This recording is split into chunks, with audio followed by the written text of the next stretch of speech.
Hey guys, it's Christian, and on today's episode, you know what's on my mind? Breakups. Why is it so hard? Here on my daily thought bubble.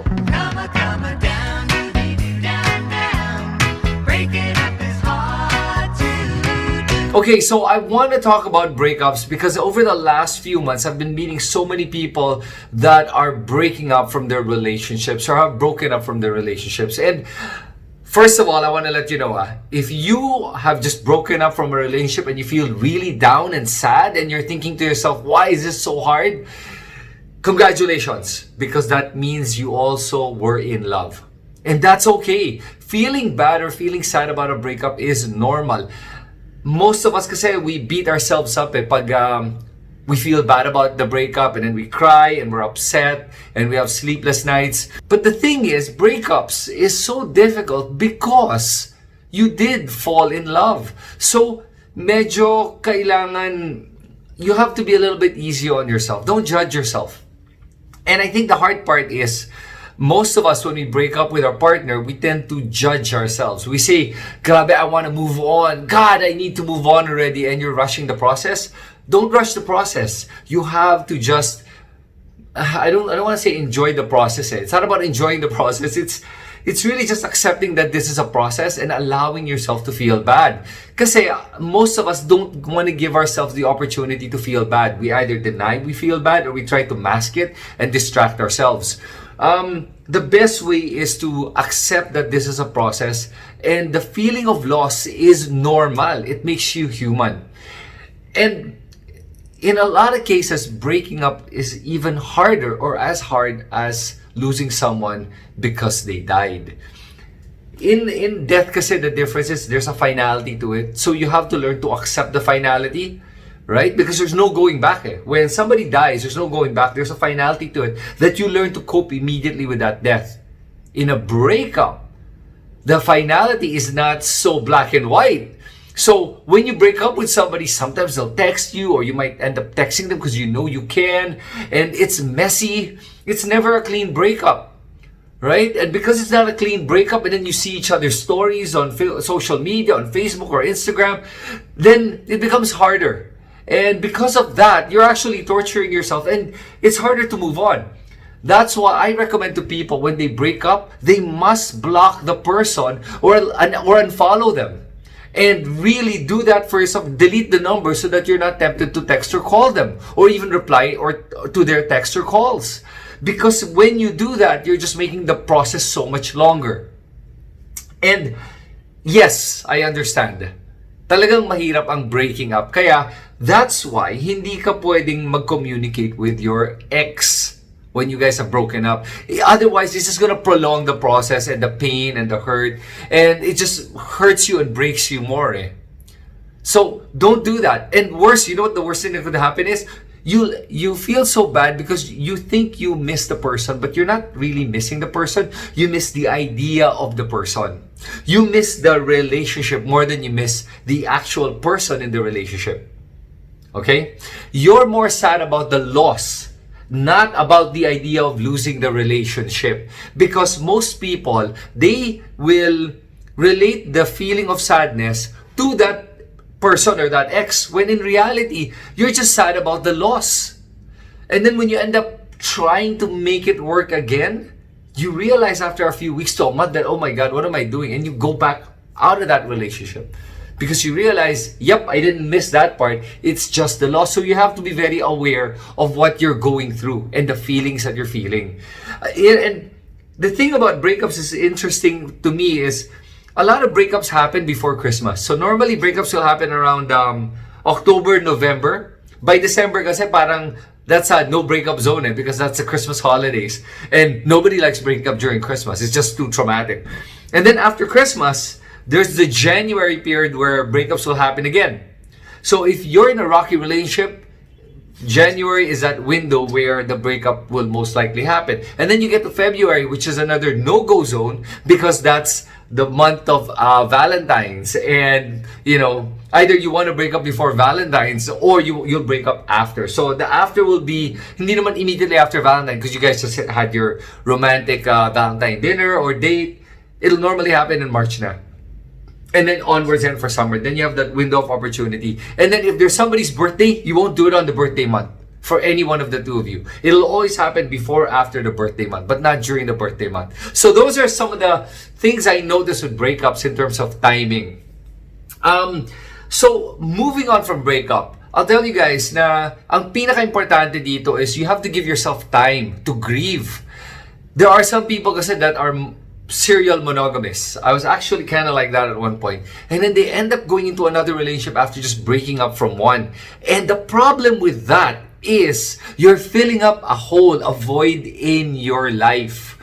Filling it up with another person. Instead of filling up yourself first. Putting enough self-love na you're overflowing with love, na you can give a lot of love because you're overflowing. People that end up going into another relationship are still broken and they still have an emptiness inside them and they're trying to fill it up with another person. When you do that, it's not fair for your new relationship and it's also not fair for you because you end up going into this new relationship na hindi ka pa buo. Alright? Now, there is no specific timeline kung kailan ka pwede magkaroon ng bagong relationship. You're the only one who's going to be able to determine that. And you just have to be honest with yourself. But most of the time kasi we're not honest with ourselves and we don't give ourselves enough time to heal. How do you know when you've healed? Wow, there's so many different ways to know when you've healed. When you have no more hate or hurt from the loss. The truest test of when you know you're over that person is if you bump into the person and they have somebody else with them and you don't care. You're not mad, you're not sad, you just don't care. That's when you know you've moved on. And that's the ultimate test. And that's the hardest test of all. And normally, the first time you see that, it jars you because you can never imagine your ex being with somebody else. But as the moment you can accept that and be at peace with it, then that's actually a very good indication that you've already moved on. One of the important things when you break up and you move on, to make it easier for you, and it's never going to be easy, I'll tell you, is you really should give yourselves time to grieve. Yan ang pinaka-important. Aside from giving time for yourself, I would recommend going out with your friends and family. Reconnect with your friends and family. Don't be afraid to reach out to people that you haven't reached out in a while. They'll understand and they'll be more than happy to meet up with you and spend time with you. And maybe for the first few weeks to a month, yes, you can talk about the breakup and you can, let it all out. Lahat ng sama ng loob mo. It's okay. Alam mo ba, I find out when you keep talking about it, aabot ka sa point that you've talked about it so much that you don't want to talk about it anymore. You're so tired of talking about it. And the next person that asks you, it's like, I don't want to talk about it. Not because it still bothers me, it's just I'm so tired of talking about it. And when you've come to that point, there's a good chance you're almost over the rainbow when that happens. Now, the other thing is, don't go into drugs or alcohol. That's very dangerous when you do that because you could go down the deep end. But it's okay to go out with your friends. There's nothing wrong with that. Go out with your friends, do some activities, travel, go out a couple times a night. That's fine. Just don't do it too much where you get hooked to it with the feeling of being drunk and numb. Kasi drinking or drugs is actually a way to numb yourself para lang you don't feel sad. But the hard part with that is when the alcohol or the drugs wear off, then you're gonna feel worse. Okay, so the best way is to deal with a hard emotion. One of the things I did, I remember when I broke up, is I would go to the gym and really push myself, tire myself out so much na sobrang pagod na ako that there's nothing else left in me emotionally. That I'm like, okay, I gotta get some rest because I'm so tired. So being able to do that is actually a good way to tire yourself out so you can sleep. So for the people naman that have a hard time sleeping, here's my recommendation. Don't be so hard on yourself pag hindi ka makatulog. If you can't sleep, just chill and just lie down, close your eyes, and just say, it's okay. I just need to rest. Close your eyes and don't say, God, I need to sleep. The more you try to sleep, the more you can't. You cannot and should not try to sleep. The only thing you can do is lie down, close your eyes, and let it be. And accept it. Accept whatever it is. And be okay with it. Because closing your eyes is already good enough. You're able to rest. If you're really restless and you're rolling around, if you really want to just watch TV na lang muna or go online. Pero the problem with going online is you'll end up staying online for the entire night. But then again, if that's what you need to do, and then you get to a point where you're so tired, you're just gonna fall asleep, you can do that as well. But honestly, sometimes you just have to close your eyes and let it be. All right? Now, here is a physiological trick you can do pag malungkot ka pa rin. When you're feeling sad, I want you to write down all the reasons why you guys broke up. When you write it down kasi, you're going to use that as an anchor to remind yourself why you broke up. And read it. Remind yourself why you broke up para you have no intention of trying to reach out to that person and going back to that person. There's a reason why it didn't work. Okay? So that's a good anchor to have, writing it down. Put it on your phone. Read it when you get a chance. The other technique I want to share with you guys to be able to get over your breakup is when you feel sad, try to actually smile. Write down things that you're happy about or you're grateful for. And I know, when you break up with somebody, man, all you can think about is all the negative things. But this is where mental strength comes in, and you need to exercise the mental strength. You need to practice what I call gratefulness. And you have to write it down every day. Every day, what are you grateful for? As a matter of fact, it's even better when you look in the mirror and then you say it out loud. What are you grateful for today? All right? At the start of the day or at the end of the day. Now, if you do it kasi at the start of the day, it helps your day move along. And when I say, what are you grateful for? You could be grateful for a lot of things, huh? You don't have to make it big, grand things. It could be as simple as, I'm grateful that my hair is in place this morning, or that my skin looks good. I'm grateful that I have a freshly brewed coffee, or somebody cooked me breakfast. Anything. You could be grateful for the fact that, you got to work on time, or that you were able to sleep, whatever it may be. Just look for things to be grateful for. It's the practice in being grateful that actually transcends the sadness. And when you're stating your gratefulness or what you're thankful for, what you'll notice is that your mood starts to lighten up. The other technique that I want to tell you guys is this. When you're feeling sad, you actually should just try to smile.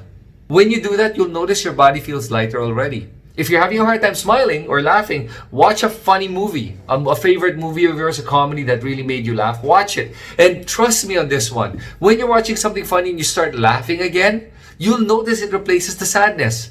Because sadness and happiness are the exact opposites of each other, but they're the same emotion, but just the exact opposite. That's why when people are crying so much, they start laughing, or when people are laughing so much, they start crying. Have you ever noticed that? It's because it's the same emotion, just the flip side of the same coin. All right? So use that. Now, another technique you can do. And some people, they do this so that they can move on from their relationship. When you love somebody and you didn't fight about anything, it's hard to break up because there was nothing to replace the love with. So there's an emptiness. But you know what? Sometimes what people will do is they'll create the feeling of hate. They'll think of something that they hate about the person. When they can replace the love with hate, it's easier to move on because hate is as strong an emotion as love. And if love can draw you to the person, hate can drive you away from that person. Although hate is such a negative emotion, but it's a good tool to use if you really want to just be able to move on. But my recommendation is don't hold on to the hate too long. You have to be able to get out of the hate and start replacing it with love again. Love for yourself, love for your friends, love for your family. But don't hold on to the hate for too long. Maybe at most hold on to it for a few weeks, a month. Depends on you, but trust me, any longer than that, it could actually be something that's detrimental enough for you. That's a last case scenario. I don't want to recommend hate as a replacement for love. There's a lot of different tools that you can use that I've taught you right now. But that one is an extreme case. And one day, you're going to wake up and you're going to say, oh my God, I'm okay. I've survived. And I'll tell you right now, today, if you're watching this and you just came from a breakup, I want to congratulate you because you're already a survivor.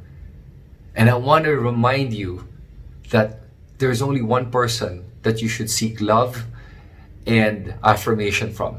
That's yourself. That's it. I hope I'm able to help people that have just broken up in this holiday season or after or before.